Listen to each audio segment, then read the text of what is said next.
মাননীয় স্পিকার, আপনি একজন মুক্তিযোদ্ধা, আর এখানে মুক্তিযুদ্ধের বিষয়ে স্বাধীনতার ঘোষক শহীদ প্রেসিডেন্ট জিয়াউর রহমানের স্বাধীনতার ঘোষণার পর থেকে এই দেশের মুক্তিযুদ্ধ একটা গর্বের বিষয়।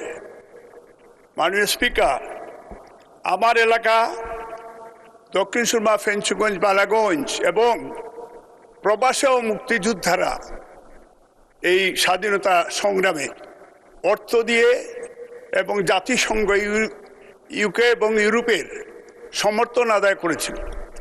এবং সেই দিন এইখানে ডক্টর মুশাররফ স্যার আছেন, ডক্টর মঈন খান আছেন, ওনারাও মুক্তিযুদ্ধের সংগঠক ছিলেন। আমার প্রশ্নটা হচ্ছে, এই মুক্তিযুদ্ধে যেমন আমরা আজকে দক্ষিণ সুরমা, ফেঞ্চুগঞ্জ এবং বালাগঞ্জ আমাদের অনেক অন্যতম গুরুত্বপূর্ণ এলাকা, যেখানে মুক্তিযুদ্ধের সর্বাধিনায়ক জেনারেল এমএজি উসমানীর এলাকা বালাগঞ্জ, যেখানে ইলিয়াস আলীর এলাকা বালাগঞ্জ, যেখানে রিয়ার এডমিরাল মাহবুব আলী খানের এলাকা আমার দক্ষিণ সুরমা সিলেট 3-এ, এখানে গণকবর মুক্তিযোদ্ধাদের অনেক, এবং সেই অন্যতম গুরুত্বপূর্ণ এলাকা ফেসিস্ট সরকার সারা দেশের ন্যায় আমার এলাকায়ও অনেক ভুয়া যোদ্ধাকে তালিকাভুক্ত করে এই নিয়ে স্থানীয় খেতাবপ্রাপ্ত মুক্তিযোদ্ধাদের মধ্যে অনেক ক্ষোভ রয়েছে। মিথ্যা তথ্য দিয়ে তালিকাভুক্ত হয়ে অনেক ভুয়া মুক্তিযোদ্ধা সেজে বিগত সময়ে অর্থনৈতিকভাবে সরকারের প্রদত্ত সুযোগ সুবিধা বুক করেছে এবং এখনো বুক করছে। মাননীয় মন্ত্রী, অনুগ্রহ করে বলবেন কি বর্তমান সরকারের অতি দ্রুত মুক্তিযোদ্ধাদের সঠিক তালিকা করবেন কিনা, এবং প্রবাসী মুক্তিযোদ্ধাদেরকে স্পেশালি ইউনাইটেড কিংডম এবং যেখানে তারা লক্ষ মুক্তিযোদ্ধাকে শহীদ প্রেসিডেন্ট জিয়াউর রহমান যখন বলেছিলেন I major Zia declare independent of Bangladesh, এবং সেই দিন এবং তারা সেইখানে যুদ্ধে অংশগ্রহণ করে মুক্তিযুদ্ধের অর্থ এবং মুক্তিযুদ্ধের অস্ত্র তারা কিনে দিয়েছিলেন। মাননীয় স্পিকার, আপনিও সেই মুক্তিযোদ্ধা, আপনিও সেইখানে, এবং আমি সিলেটে প্রথমেই আমরা স্বাধীন হয়েছিলাম শহীদ প্রেসিডেন্ট জিয়াউর রহমানের নেতৃত্বে, এবং এইটার জন্য মাননীয় মন্ত্রী আপনার সঠিক কি স্টেপ নেবেন এটা আমরা আজকে জাতি জানতে চায়। আমার এলাকাও এটা জানতে চায়। মুখপঙ্গী মুক্তিযোদ্ধারা এখনও তার ফ্যামিলি অত্যন্ত ডিপ্রাইভ। লাস্ট 15 ইয়ার্স মুক্তিযোদ্ধারা সঠিক মুক্তিযোদ্ধাদের মূল্যায়ন হয়নি, এবং সত্যিকার অর্থে এটা ভুয়া মুক্তিযোদ্ধা সকল বাকশালী ফেসিস্টরা এই দেশকে বিভিন্নভাবে।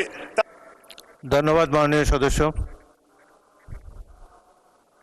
দয়া করে বসুন। ধন্যবাদ মাননীয় সদস্যবৃন্দ, আপনারা যে নোটিশ দেন সেটি গৃহীত হওয়ার পর শুধু নোটিশটি পড়বেন, বাড়তি কথাবার্তা পরে যখন সম্পূরক প্রশ্নের সুযোগ পাবেন তখন কিছু বলতে পারেন, বাট প্রথমে নোটিশটা পাওয়ার প্রয়োজন। এটাই হলো সংসদের রীতিনীতি। এখন আমি মাননীয় মুক্তিযুদ্ধ বিষয়ক মন্ত্রী জনাব আহমদ আজম খানকে এই বিষয়ে একটি সংক্ষিপ্ত বিবৃতি দেওয়ার জন্য আহ্বান জানাচ্ছি।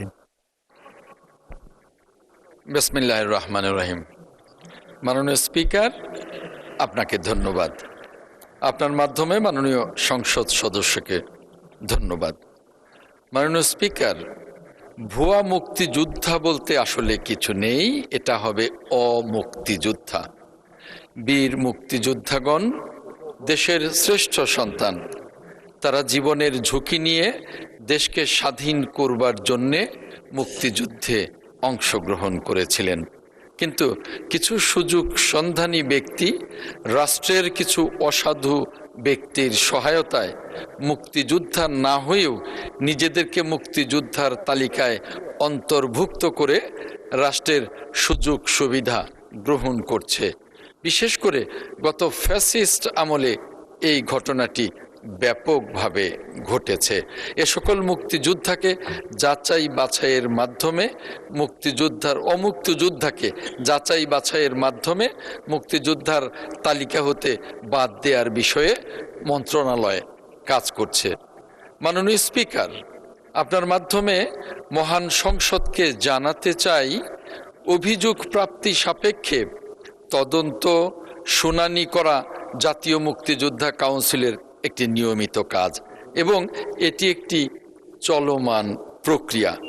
জাতীয় মুক্তিযোদ্ধা কাউন্সিল ও মুক্তিযোদ্ধা বিষয়ক মন্ত্রণালয়ের অমুক্তিযোদ্ধা হিসেবে কোনো অভিযোগ পাওয়া গেলে জাতীয় মুক্তিযোদ্ধা কাউন্সিলের সদস্যদের সমন্বয়ে গঠিত উপকমিটি কর্তৃক তদন্ত শুনানির মাধ্যমে যাচাই বাছাই করে অমুক্তিযোদ্ধা প্রমাণিত হলে গেজেটে বাতিলের সুপারিশ করা হয়।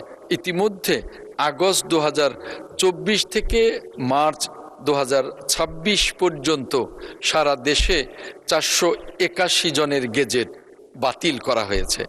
মাননীয় স্পিকার, মাননীয় সংসদ সদস্যের এলাকা সিলেট 3 সহ সারা দেশের যে কোনো মুক্তিযোদ্ধার বিরুদ্ধে অমুক্তিযোদ্ধা হিসেবে অভিযোগ পাওয়া গেলে জাতীয় মুক্তিযোদ্ধা কাউন্সিলের সদস্যদের সমন্বয়ে গঠিত উপকমিটি কর্তৃক তদন্ত শুনানির মাধ্যমে যাচাই বাছাই করে অমুক্তিযোদ্ধা হিসাবে প্রমাণিত হলে জাতীয় মুক্তিযোদ্ধা কাউন্সিলের সুপারিশক্রমে মুক্তিযোদ্ধার তালিকা হতে বাদ দেয়া হবে।